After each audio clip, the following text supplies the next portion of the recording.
बिस्मिल्लाहिर्रहमानिर्रहीम। अस्सलाम वालेकुम। आप देख रहे हैं कुकिंग विद सिद्दा फातिमा। उम्मीद करते बिल्कुल खैरियत से होंगे।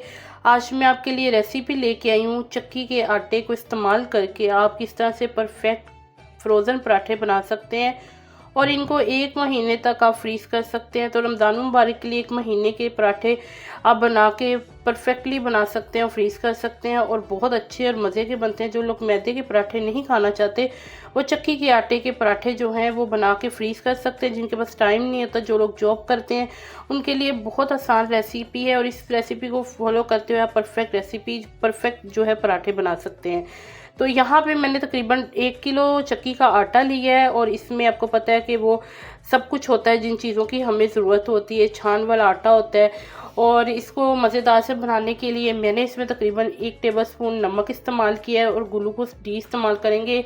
जो आप बाज़ार में जाके मज़ेदार से पराठे खाते हैं, क्रिस्पी भी होते हैं, अंदर से सॉफ्ट भी होते हैं, तो वो लोग भी यही चीज़ शामिल करते हैं जिससे जो आपके पराठों का जायका है ना वो दुबाला हो जाता है और मज़ेदार बनते हैं। आपके पराठों के ऊपर कलर भी अच्छा आता है, ऊपर से क्रिस्पी बनते हैं, अंदर से सॉफ्ट बनते हैं। लच्छे वाले पराठे बहुत मज़े के बनेंगे।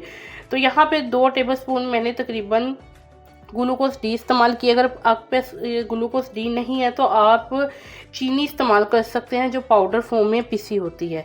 तो इसके बाद मैंने इसमें तकरीबन 2 बड़े चम्मच जो हैं घी के शामिल किए हैं। आप मेल्ट भी कर सकते हैं और इस तरह से मेल्ट किए बगैर भी इसको डाल सकते हैं। तो इसको डालने के बाद आपने दोनों हाथों से अच्छे तरीके से इसके क्रम्स से बना लेने हैं और उसके बाद आपने इसमें 1 अंडा शामिल कर देना है और इसको भी अच्छे से आटे में आपने इस तरह से मल लेना है। तो इसके भी जो है वो मज़ीद जो अच्छे से क्रम्स बन गए। तो यहाँ पे मैंने फिर लिया है पानी और थोड़ा थोड़ा हमने पानी शामिल करके जिस तरह से हम आटा गूंदते हैं उस तरह से हमने आटा गूंदना है। लेकिन हमने आटे को थोड़ा सा सख्त रखना है, नरम नहीं करना है। नॉर्मली घरों में जो आटा इस्तेमाल होता है उसको हम थोड़ा सा नरम रखते हैं, लेकिन इसको हम थोड़ा सा टाइट फॉर्म में रखेंगे। तो बस मैं थोड़ा थोड़ा हाथ छिड़क के जा रही थी ऊपर और थोड़ा थोड़ा पानी इस्तेमाल करते हुए ग्रेजुअली मैंने इसको गूंद लिया था। उसके बाद मैंने इसके ऊपर ऑयल लगा दिया था और आधे घंटे के लिए ना हम इसको रेस्ट देंगे ताकि जो है ना आटा स्टेबल हो जाए। तो आप देख सकते हैं कि मैंने आटे को किस तरह से गूंदा है। तो तकरीबन आधा घंटा मैंने इसको जो है रेस्ट दिया है आटे को। तो माशाल्लाह से चक्की के आटे की क्या ही बात है और इसके तो पराठे भी बहुत ही मज़े के बनेंगे। और इस तरह से हम बड़े थोड़े से पेड़े बनाएंगे। नॉर्मल पेड़े से थोड़ा सा पेड़ा हमने बड़ा बनाना है क्योंकि हमने जो लच्छे इसके बनाने हैं ना वो गरी वाले होंगे। अंदर से जो थोड़ा सा मोटा मोटा होगा, बहुत ज़्यादा क्रिस्पी नहीं कि वो आपके मुंह में जाके चुभे, इस तरह से नहीं हमने बनाने। हमने वो कि जाके मुंह में जाके घुलने वाला पराठा हो, इस तरह से हमने पराठे बनाने हैं। तो एक पराठे की मैंने इस तरह से रोटी बना ली है और तकरीबन आधी प्याली मैंने घी को ना थोड़ा सा मेल्ट कर लिया था। और यहाँ पे आपने अच्छे से ब्रश के साथ जो है ऑयल, जो घी है वो आपने लगाना है, ऑयल नहीं इस्तेमाल करना। और मैंने अच्छे तरीके से बगैर कंजूसी किए हुए अच्छे से मैंने इसके ऊपर जो कोटिंग की है घी की। और अब इसके ऊपर हमने इसको जिस तरह से वीडियो में देख रहे हैं तो रोटी के ऊपर मैंने इस तरह से फोल्ड कर लिया है डबल और इसको हमने काट लेना है। और इस तरह से हम काटेंगे इसको तो इसकी जो है ना वो स्ट्रिप्स बड़ी अच्छी सी बन जाएंगी। तो यहाँ पे आप देख सकते हैं कि इसकी इस तरह से स्ट्रिप्स बन गई हैं। और अब हमने इसको ऑपोजिट साइड में स्ट्रिप्स को जो है ना इकट्ठा कर लेना है और इनको लंबाई में ले जाना है और फिर हम इसका जो है ना आगे हम पेड़ा सा बनाएंगे जिस तरह से हमें चाहिए। तो बड़े अच्छे से आपने एहतियात के साथ ना इन स्ट्रिप्स को इकट्ठे कर लेना है। और घी तो मैंने काफ़ी हद तक लगाया हुआ है ताकि जब पराठे बने तो वो बहुत ऊपर से क्रिस्पी और अंदर से सॉफ्ट बने।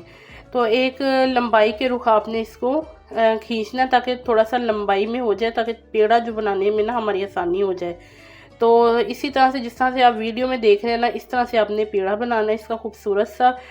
और यहाँ पे हम इस पेड़े को दूसरे पेड़े के ऊपर जो है रख देंगे और इस तरह से इसके ना लच्छे काफ़ी तरह बनेंगे। इसकी जो लाइनें आप देख रहे हैं ना जिनके ऊपर हमने घी लगाया है तो वो कितनी ज़्यादा है, जब ऊपर नीचे इसको रखेंगे तो वो डबल हो जाएंगी। तो अब हम दूसरा बनाते हैं एक और तरह से। तो यहाँ पे फिर मैं अच्छे तरीके से जो है वो घी का ब्रश जो ऊपर फेरूंगी, अच्छे तरीके से घी लगाऊंगी ब्रश के साथ। और अब हम लंबाई में काटेंगे। तो अच्छे से कोटिंग करने के बाद यहाँ पे देखें इस तरह से आपने इसको लंबी स्ट्रिप्स में काट लेना है और इनको भी आपने उसी तरह से इकट्ठा कर लेना है। जिस तरह से आप वीडियो में देख रहे हैं। और अगर आपने मेरे चैनल को अभी तक सब्सक्राइब नहीं किया तो सब्सक्राइब कर लीजिए। इस तरह से मेरी आने वाली तमाम लेटेस्ट वीडियो का नोटिफिकेशन आपको पहले मिलेगा। आपने बेल आइकन को ज़रूर दबाना है और इस तरह की आने वाली तमाम मज़ेदार सी वीडियोस आपको आसानी से देखने को मिलेंगी। तो यहाँ पे देखिए, इसको भी मैंने इसी तरह से इकट्ठा कर लिया है और इसका भी हमने एक पेड़ा बना लेना है, क्योंकि ये लच्छे वाले पराठे हम बनाएंगे और ये बहुत मज़े के बनते हैं। नॉर्मली मैं भी आसानी पैदा करने के लिए इस तरह से फ्रोज़न पराठे बना के रख देती हूँ, ताकि जो है बस निकाला और उसको हमने 5 से 10 मिनट पहले डिफ्रोस्ट किया और फिर हम इसको जो है फ्राई कर लेंगे घी के साथ, तेल लगा के या घी लगा के तवे के ऊपर गर्म करके। तो यहाँ पे मैंने 4 जो है ना वो बना लिए थे। अब हम इनको करेंगे फ्रीज़ करने का प्रोसीजर बताऊँगी मैं आपको। आपने इस तरह से इसकी दोबारा से रोटी बेल लेनी है। इनको स्टेबल तो ये हो गए थे क्योंकि 15 से 20 मिनट मैंने इनको रेस्ट भी दिया था। तो यहाँ पे देखें जी, एक रोटी बन।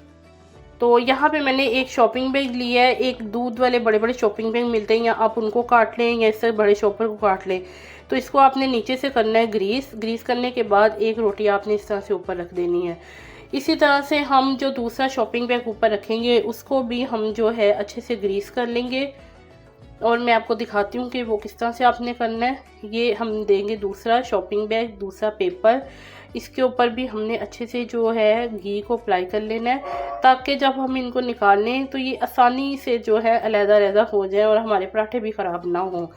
तो अब इसके ऊपर दूसरा रखेंगे, फिर तीसरा रखेंगे। इस तरह से जब आप सबसे ऊपर वाला रखेंगे उसके ऊपर भी आपने इसी तरह से कवर करके रखना है, ताकि उसको आप निकालने में आसानी हो। तो इस तरह से हम 1 बाय 1 स्टेप को फॉलो करते हुए तो ऊपर नीचे इस तरह से पेपर को रख के इसको ग्रीस करना है। ग्रीस लाजमी करना है। इस तरह से ये होता है कि वो जब आप उतारते हैं उनको तो आसानी हो जाती है, आपके पराठे ख़राब नहीं होते। तो ये छोटी छोटी टिप्स एंड ट्रिक्स होती हैं जिनको फॉलो करते हुए आप परफेक्टली जो है ना इन चीज़ों को बना सकते हैं। तो यहाँ पे देखें, मैंने 4 पराठे रखे हैं और सबके ऊपर नीचे मैंने इस तरह से जो है पेपर जो रख दिया है उसको मैंने ग्रीस भी किया है, और सबसे ऊपर भी हम इस पेपर को रखेंगे ताकि ये ऊपर से हमारा पराठा भी ख़राब ना हो। बस ऊपर का पेपर आराम से उठा लेंगे तो पराठा हमारा आराम से निकल आएगा। बस आपने ये करना है कि इसको 15 से 20 मिनट पहले निकाल के तो बाहर रख देना है और ये नॉर्मल टेम्परेचर पे आ जाएंगे। तो अब यहाँ पे मैंने थैली ली है एक, और इसमें हम थोड़ा सा फूंक मार के इसको लहदा कर लेंगे, हवा भरेंगे थोड़ी सी ताकि वो लहदा से हो जाए। फिर हमें इसमें पराठे रखने में भी आसानी हो जाएगी। तो यहाँ पे मैंने इसमें ये रख दी हैं। इसकी हवा आपने निकाल लेनी है और बिल्कुल आपने इसको फ्लैट कर लेना है, आगे से कवर कर लें। चाहे तो आप टेप लगा के इसको बंद भी कर सकते हैं। तो बड़ी आसानी के साथ इन पराठों को बनाना बेहद आसान है, तो टाइम बचत भी है और बहुत ही मज़े के बनते हैं, क्रिस्पी भी बनते हैं। तो यहाँ पे अब इनको मैं फ्रीज़ कर दूँगी। आप इनको 1 महीने तक जो है फ्रीज़ करके रख सकते हैं और अपने टाइम को भी जो है बचा सकते हैं, क्योंकि हमने इबादत वगैरह भी करनी होती है तो रमज़ान में काफ़ी मसरूफियत होती है। यहाँ पे मैं आपको एक पराठा बना के दिखाती हूँ जो भी मैंने ताज़ा बनाया था, और फिर जो है बाकी तो हमने फ्रीज़ कर दी हैं। तो मज़ेदार से पराठे की मैं आपको भी दिखाती हूँ शक्ल की, किस तरह से आप मज़ेदार सा पराठा जो बना सकते हैं। आप कोशिश किया करें जब पराठा आधा डन हो जाए, पक जाए, तो फिर इसके ऊपर घी लगाया करें।